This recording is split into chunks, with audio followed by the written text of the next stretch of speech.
Olá, tudo bom com vocês? Então, semana passada nós demos uma pequena pausa aí na correção da nossa apostila velha, né? Aquela referente ao primeiro bimestre, embora eu veja que ainda está caindo questões, né, nas provas sobre os cálculos de potência. Nós demos uma paradinha para comentarmos sobre a diferença de peso e massa, né, que nós tínhamos visto lá na aula passada.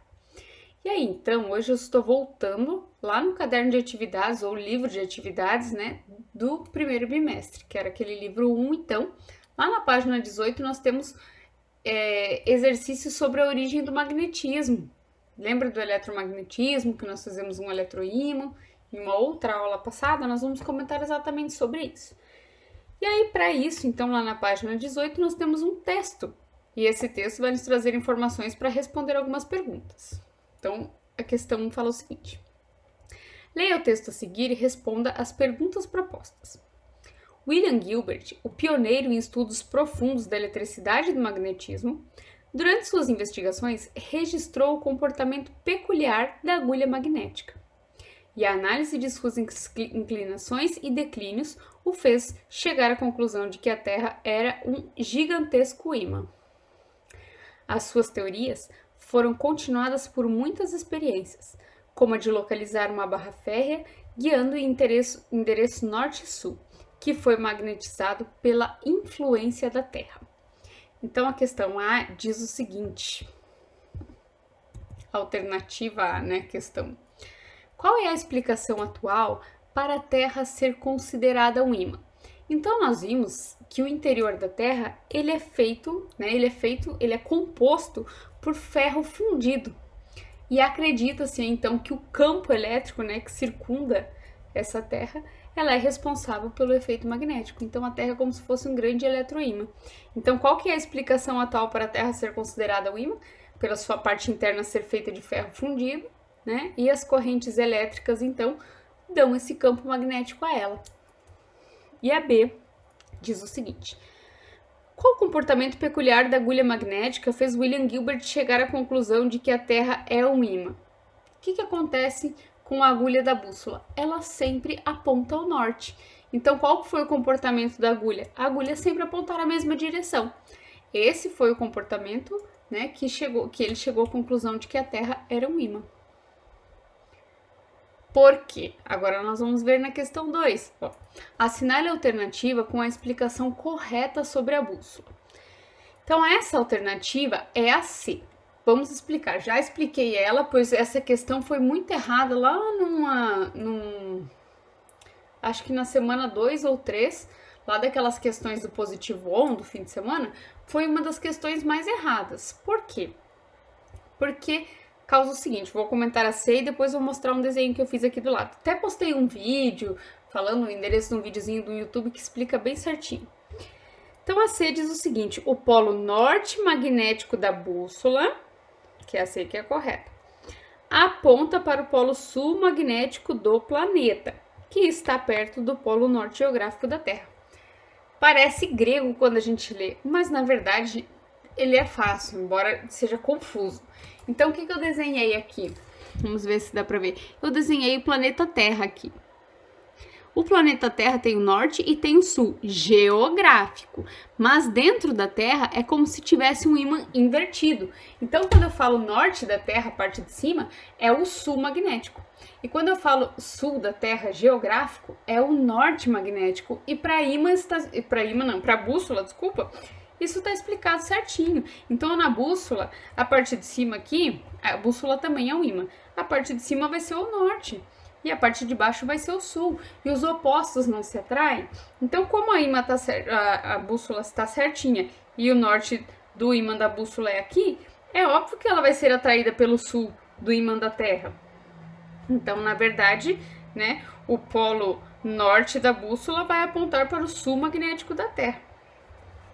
E aí, então, nos mostra exatamente isso. O polo norte magnético da bússola, ou seja, a parte de cima da bússola, vai apontar para o sul magnético do planeta, que seria o sul geográfico, o norte geográfico do planeta, que está perto do polo norte geográfico da Terra. Então, é isso que a resposta certa é a C. Eu nem li as outras alternativas, que era para já não causar mais confusão, né? Mas o que acontece? A Terra é um grande ímã que está invertido.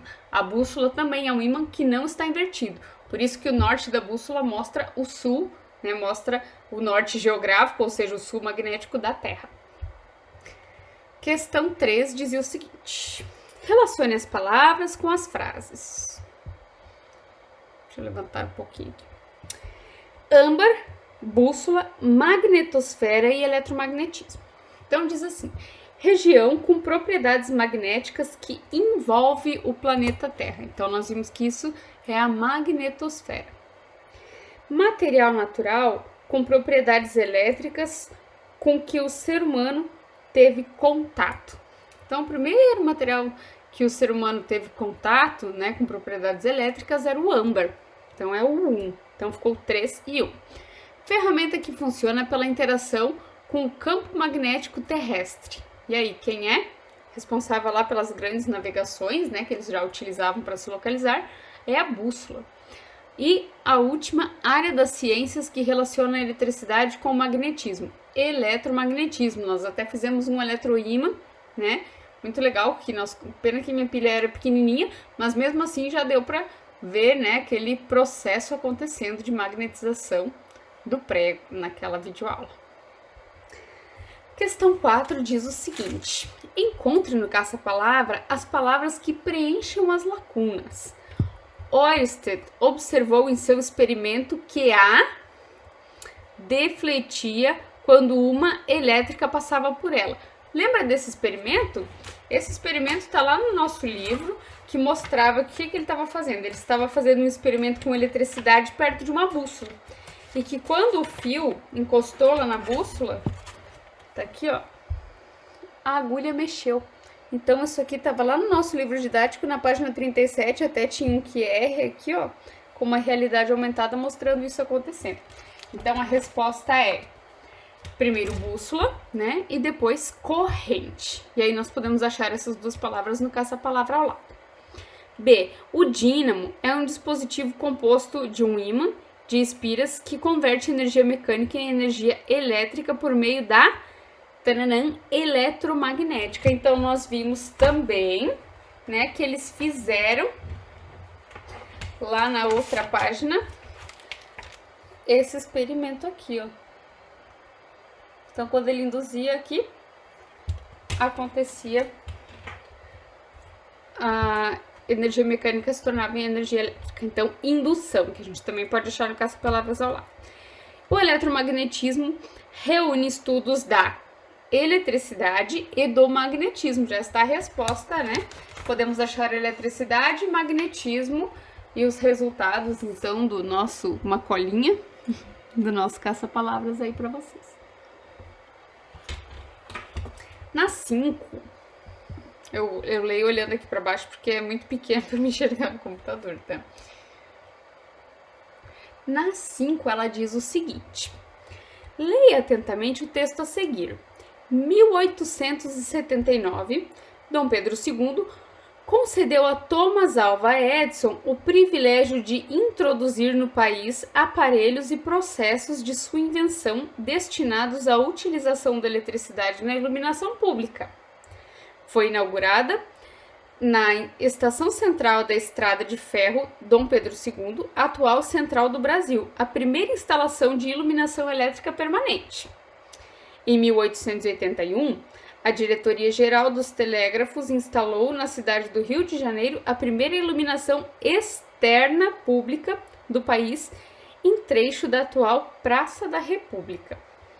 Em 1883, entrou em operação a primeira usina hidrelétrica do país, localizada em Ribeirão do Inferno, afluente do rio Jequitinhonha, na cidade de Diamantina. Dom Pedro II inaugurou na cidade de Campos o primeiro serviço público municipal de iluminação elétrica do Brasil e da América do Sul. Com base no texto, responda as questões propostas. A origem do eletromagnetismo remete ao início do século XIX. Um de seus marcos é o experimento do físico dinamarquês Hans Christian Ørsted, que é aquele que nós vimos ali, né, que eu mostrei agora há pouco, da bússola e o fio. E ele então nasceu em 1777, morreu em 1851. A energia elétrica chegou ao Brasil quanto tempo depois do experimento dele? Então, né, chegou no Brasil como estava mostrando ali em 1879. É só eu diminuir o 1820, quando aconteceu aquilo, né? Então estava lá nas nossas páginas lá do livro, dizendo que isso foi em 1820. É só eu diminuir 879 por 1820, que eu vou ter a diferença de 59 anos. Então, foi 59 anos depois desses experimentos que chegou essa energia elétrica aí, então, no nosso país. E aí a B diz o seguinte, quem quiser essa informação de 1820, ó, ela está aqui. O experimento dele, 1820, ó. Tá lá no nosso livro didático, na página 37. Qual a invenção de Thomas Edison é utilizada para iluminação pública? A lâmpada, né? E C. Qual a primeira cidade da América do Sul a ter serviço de iluminação pública? É só nós vermos lá na última e na penúltima linha, Dom Pedro II inaugurou na cidade de Campos o primeiro serviço público municipal de iluminação elétrica. Então, a cidade chama-se Campos. E aí, chegamos à questão 6, que nos diz o seguinte. O texto a seguir fala sobre um apagão que afetou diversas cidades brasileiras. O apagão começou pouco depois das 15 horas e 30 minutos da quarta-feira e foi provocado por uma falha em um disjuntor da subestação de Xingu, no Pará, onde passa a energia produzida por Belo Monte. O disjuntor, que serve como uma chave de segurança, desarmou. O apagão atingiu cidades dos 9 estados do Nordeste e também de 5 estados do Norte. Houve picos de energia em cidade de outros 8 estados e no Distrito Federal. No Sul, Sudeste e Centro-Oeste, a luz voltou em cerca de 20 minutos. Então, de acordo com este texto, vamos responder as questões. Com base no texto, faça o que se pede. Elenque 5 problemas que a falta de energia pode causar. Essa, ela não está escrita no texto, mas nós podemos pensar, né? Sugestões de respostas. Se nós estivéssemos tendo aula e acabasse a luz e a nossa sala de aula não tivesse boa luminosidade, poderia, né, acabar atrapalhando. Imagine numa indústria, né, que está trabalhando, vamos supor lá lá em Matelândia, por exemplo, a LAR, que trabalha com abate de aves. Claro que eles vão ter lá um transformador e essa energia não vai acabar. Mas se acabasse, por exemplo, ia desligar as máquinas das indústrias, então ia ficar um tempo sem funcionar. Serviços que dependem de computador, por exemplo, vamos supor que uma pessoa esteja elaborando algum projeto que não pode parar, né? Se esse computador se desligasse, isso ia acabar sendo prejudicado. As câmeras de segurança de determinado local, né? Sem a energia elétrica, essas câmeras poderiam se desligar, né? E acabar, então, gerando problemas na segurança de determinado local. Problemas de trânsito. Imagina se acabasse a luz, o que vai acontecer com os semáforos, né? Para nós que moramos em cidade pequena, tudo bem. Imagina para quem mora naquelas cidades com grandes tráfegos lá, que levam quilômetros para você conseguir, horas para você conseguir andar poucos metros, né? E também o banco. Preciso sacar um dinheiro no banco urgentíssimo que tem que pagar alguma coisa lá que tem que ser agora. Sem essa luz elétrica, o banco, né, o sistema do banco não conseguiria funcionar direito. B. O apagão foi causado por problemas com o disjuntor, ou seja, uma peça de segurança que não faz parte do processo de geração elétrica. Isso já tem em casas hoje, inclusive. Em sua opinião, esse apagão poderia ter sido evitado? Que medidas podem ser tomadas para que isso não ocorra? Então, na verdade, assim, aconteceu ali uma falha, né, que envolve essa geração de energia, acaba não dependendo de fatores naturais, né? Então, o problema ele poderia ter sido evitado por algumas medidas preventivas ou manutenção, né, do que estava acontecendo ali. Foi uma descarga de energia que aconteceu que acabou desligando, uma sobrecarga, né, nisso tudo que acabou desligando essa rede aí e que deu esse apagão, né? Então, na verdade, monitoramento da rede elétrica, manutenções preventivas, iriam evitar que isso acabasse acontecendo. Isso a gente vê muito, por exemplo, em casas que elas têm uma determinada capacidade de aguentar essa energia elétrica e aí começa a colocar muito ar-condicionado, muito equipamento que gasta muita energia, né? Acaba tendo essas quedas. Energia elétrica e potências, né? Um exercício que já foi corrigido em uma videoaula, só vou comentar sobre ele rapidinho. Então, assinale com D as situações em que o efeito é o Joule, né? É desejável, ou seja, um efeito térmico é desejável, e com I, situações em que ele é indesejável. Chuveiro elétrico, desejável, né? Redes de transmissão de energia elétrica, não é interessante que superaqueça, que tem esse efeito Joule, então é o I. Ferro de passar roupas elétrico, D, né? É desejável que ele esquente. Carro elétrico, não é necessário que ele esquente, né? É bom que ele não esquente. Ventilador também, bom que não esquente, né? Então fica D, I, D, I, I. E a 8? A 8 também foi corrigida nessa aula, né? Sobre efeito Joule, assinale V para verdadeiro e F para falso nas alternativas a seguir. Então lá nessa aula foi dia 8 de abril, se alguém quiser pode voltar lá no positivo para dar uma conferida. Diminuindo-se a corrente elétrica que passa por um condutor, diminui-se o efeito Joule, né? Isso é verdadeiro. Ao diminuir essa corrente elétrica, menos partículas vão colidir na estrutura do material, gerando calor, né? Então isso é verdadeiro. A colisão de elétrons em momento contra partículas de outros materiais faz com que ocorra uma diminuição da energia cinética, que é o movimento, né? Consequentemente, diminuição da sua temperatura. Isso está falso, né? Essas colisões, a gente já até deu, se a gente comparasse com a questão anterior, via que essas colisões aumentam o efeito Joule, ou seja, aumenta o aumento da temperatura, né? E aí, se ocorresse uma redução dessa energia cinética do movimento, já ia acontecer uma redução na temperatura. Então, isso está falso. E na D diz o seguinte: disjuntores térmicos usam o efeito Joule para proteger circuitos elétricos, sim, né? Os disjuntores térmicos dilatam o aquecimento e abrem o circuito. E a 9, que também foi corrigida naquela aula. Leia atentamente o texto a seguir. Em seu refrigerador com inverter, você não ouve o liga e desliga do motor, compressor, tornando o seu produto muito mais silencioso e econômico, pois ajustando automaticamente a rotação do compressor, ele usa apenas a quantidade de energia necessária para manter o seu produto funcionando na melhor condição possível. A placa verifica o quanto é necessário resfriar o refrigerador e envia comandos para o compressor que aumentam ou diminuem a velocidade do motor conforme a real necessidade. Os modelos convencionais ligam o compressor com potência máxima quando precisam resfriar e desligam o compressor quando não é necessário. Com este controle variável de velocidade, o produto fica muito mais econômico e apresenta um nível menor de ruído. Isso hoje em dia também já acontece em ar-condicionado.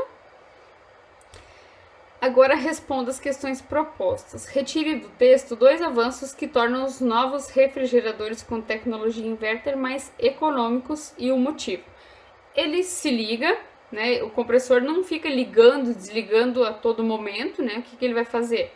O ato dele ficar desligando, dele ficar ligando e desligando, vai consumir uma quantidade de energia extra, né? E também não trabalha mais na potência máxima, né? E sim na potência necessária para realizar o trabalho, evitando o desperdício de energia. E na B, diz o seguinte: explique por que o refrigerador novo consome menos energia elétrica do que o antigo. Até nós comentamos, né? Aquele com a tecnologia tradicional que tinha antes, ele fica dissipando potência ali o tempo inteiro.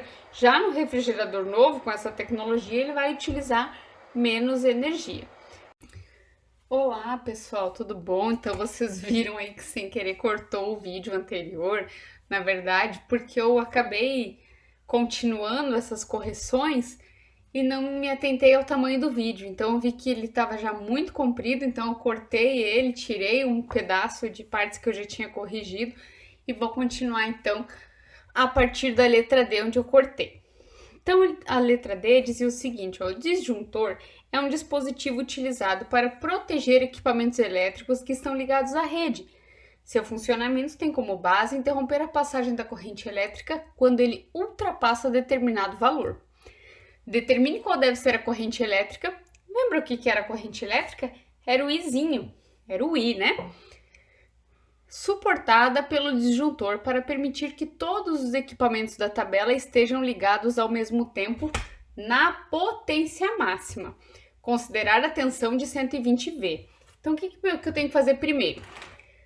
Pediu para mim o que? O exercício. Para mim calcular aí, então, qual deve ser a corrente elétrica, ou seja, a intensidade da corrente, que é o Izinho. Então, separa isso, põe aí na tabela Izinho, ponto de interrogação, é o que eu quero saber. Aí me fala ali, considerar a tensão 120 V. Então, eu sei que o U é igual a 120 V, né, volts. Para mim, qual outro valor que eu tenho que saber? A potência, que me fala que é a máxima. Então, eu tinha aquela tabela com a potência de todos os eletrodomésticos. Temos uma potência mínima e temos uma potência máxima. Então, o que eu tenho que fazer? Se é para considerar a potência máxima de todos ligados ao mesmo tempo, eu tenho que somar todas as potências máximas. Então, eu tenho que fazer 220, mais 500, mais 185, mais 2.500, mais 500, mais 60, mais 600, mais 1.000, mais 140, mais 80. Eu sei que isso vai ser a potência que eu vou ter na minha rede elétrica. Então, a soma de todos esses, eu tenho que é 5.785. Qual que é a fórmula que eu vou utilizar? Potência é igual a tensão vezes intensidade. Eu tenho a potência, 5.785. Eu tenho a tensão, U igual 120 volts. Me falta o I. Então, eu montando esta fórmula, né, que é a potência, então 5.785 é igual a 120 vezes I. Eu passo o 120 dividindo, e aí eu tenho o valor da quantidade de I. Então, eu tenho ali que 5.785 vai ser dividido por 120, que é o U. E isso me dá como resultado intensidade igual a 48,21 amperes.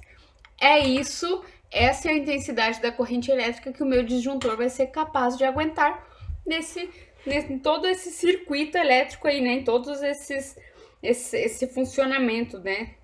Da minha casa, vamos supor aí que seja uma casa. Formas de energia e suas transformações. Então, nós temos ali o exercício 12 dizendo o seguinte. Explique ao menos 2 métodos para transformar uma fonte de energia qualquer em energia elétrica. Aqui no caso das sugestões, né, dessa resposta, a Positivo colocou energia eólica e hidrelétrica. Poderia ser qualquer outra. Então, o que ela comentou? Que na usina hidrelétrica, a água iria fazer a turbina girar, né, os geradores, e ia, então, girar essas turbinas, e ia ser gerada dessa energia do movimento e iam virar energia elétrica. E aí também comentou que o movimento das pás, né, feitas através do vento aí, iam fazer com que a usina eólica gerasse energia elétrica através dos geradores. Poderia ser energia térmica, né, o aquecimento de água, o vapor da água fazendo aquela turbina girar e fazendo os geradores elétricos transformarem esta energia em elétrica. Assim como outras que nós vamos ver aqui embaixo, ó. As fotografias a seguir mostram usinas elétricas que utilizam diferentes fontes de energia para transformar em energia elétrica. Em cada uma delas, indique a fonte de energia utilizada e o tipo de usina representado. Então, primeiro nós temos uma usina eólica, que são aquelas grandes pás que vão ser giradas pelo vento, e essa energia do movimento vai ser transformada em energia elétrica. Então, ali nós temos a energia do movimento dos ventos e energia eólica. No segundo, nós temos aqueles painéis fotovoltaicos, que são painéis que, ao absorver essa radiação solar, vão transformar em energia elétrica. Isso é uma usina solar, então utiliza a radiação solar. Nós temos um tipo de energia também bem diferente, né, que nós não comentamos muito, que é a usina maremotriz. O que ela faz? Ela pega a energia das marés, ou seja, do movimento das ondas, para transformar em energia elétrica. E nós também temos a usina termoelétrica, né, que já estava comentado ali anteriormente, nas aulas anteriores nós falamos, que ela vai fazer o movimento ou seja, ela vai ferver a água, aquele vapor vai ser jogado para fazer aí então uma turbina girar, né, e ser gerada então transformada em energia elétrica, e esta é uma usina termoelétrica. Exercício 14, esses exercícios aqui já foram corrigidos lá na live do dia 30 de março do Positivo On, só estamos retornando porque eu comentei com algumas pessoas que ainda tinham dúvidas. Então, questão 14, preencha os blocos a seguir indicando as transformações de energia ocorrida nas diferentes usinas. Nós temos ali energia potencial química de um combustível, ou seja, a queima de um combustível, pode ser carvão, né?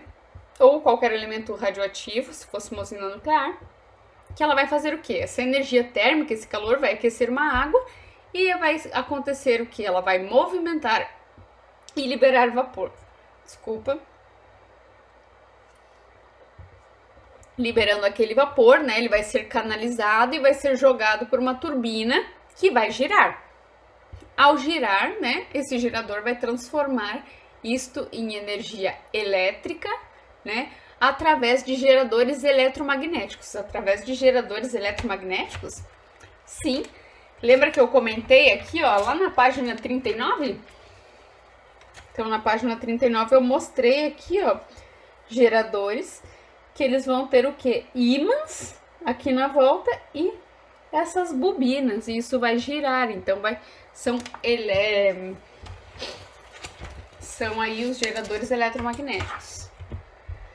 E a B, né, usina hidrelétrica, nos fala o seguinte: energia potencial gravitacional das águas represadas. Energia potencial gravitacional, o que é isso? Já vem a calhar com o que nós estamos vendo agora, o conteúdo novo. Gravidade. Gravidade não é aquela força que nos puxa para o centro da Terra? A água também é puxada com força para o centro da Terra. Então, por que aquele desvio onde vai passar a água não é bem em cima, e sim lá embaixo? Porque tem força, a água está sendo empurrada para o centro da Terra pela força da gravidade. E aí, então, ela vai ter mais como passar, vai escorrer mais se for embaixo do que se for em cima aquele desvio. Então, ele vai ser mais lá para baixo, ó.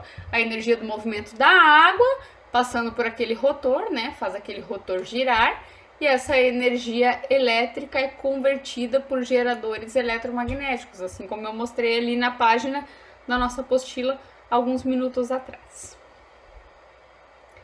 Exercício 15 dizia para ler atentamente o texto a seguir. Vacas e gado em geral são responsáveis por boa parte dos gases que causam aquecimento global. Suas emissões, que consistem principalmente em metano, podem ser coletadas e usadas como fonte de energia. Como o gás produzido pela fermentação dos alimentos no estômago das vacas poderia ser utilizado para geração de energia elétrica. Esse gás, quando ele entra em combustão, quando eu queimo ele, eu posso aquecer água, e essa água aquecida vai liberar esse vapor que pode girar rotores ou turbinas aí para gerar energia elétrica. Inclusive, isso é algo que não é tão longe da gente, né? Nas áreas rurais aqui na nossa região já pode ser visto os chamados biodigestores, que são o seguinte: eles coletam essas fezes, essas excretas desses animais e deixam ela lá fermentando. Essa fermentação libera gases. E aí, o que eles têm? Uma lona que fica cobrindo isso e armazena esse gás lá dentro. Se vocês procurarem aí na internet foto de biodigestores, vocês vão ver. E aí ele vai inchando, aquele gás fica armazenado ali, e ele é canalizado e é utilizado aí por essas fazendas. É uma boa forma de economizar energia, né? Exercício 16 diz o seguinte. Leia com atenção o texto a seguir sobre ecopistas. Com a pressão sobre a superfície da ecopista, comprime cerca de 10 milímetros. Então, estamos falando aí de uma compressão, uma mola. Esta pequena compressão é suficiente para ativar o gerador que transforma movimento em energia elétrica. A energia gerada pode ser utilizada para a própria iluminação da pista, carregar aparelhos eletrônicos de pequeno porte ou armazenada em uma bateria. Quando comprimida, a pista pisca em resposta à pessoa, gerando o que chamamos de experiência energética, um retorno visual que faz com que a pessoa que dança e quem esteja ao seu redor sinta e perceba a geração de energia. Agora responda as questões propostas. A. Qual tipo de força é utilizada para o acionamento do gerador? Explique. Qual é a força? A força elástica. A pessoa pisando ali, né? Aquela quantidade elástica vai sendo comprimida e essa compressão faz com que o gerador, então, inicie o seu movimento. E na B, qual outro tipo de gerador simples utilizado em bicicletas transforma um movimento de energia elétrica em luz instantaneamente? Olha aqui, lá na página 39, já estava mostrando o dínamo, que faz um ímã girar próximo à espira, produzindo uma rede elétrica, ilumina ali, né? C. A energia elétrica que chega pelas centrais de distribuição em nossas residências é armazenada antes do uso? Explique. Existe na nossa casa uma caixinha que guarda energia elétrica, como acontece com a nossa caixa d'água, por exemplo? Não, né? Ela chega pela rede de distribuição e ela vai ser utilizada. Então, ela, no mesmo instante que ela é gerada, ela vai ser utilizada. E aí, nós temos aqui, então, máquinas elétricas, né? Um caça-palavras para nós encontrarmos as palavras, então, motor elétrico, gerador elétrico e transformador. Espero que vocês tenham entendido. Então, na próxima aula nós vamos terminar essa correção, ainda faltam aí 2 páginas para nós concluirmos aí o nosso livro de atividades. Então, até breve.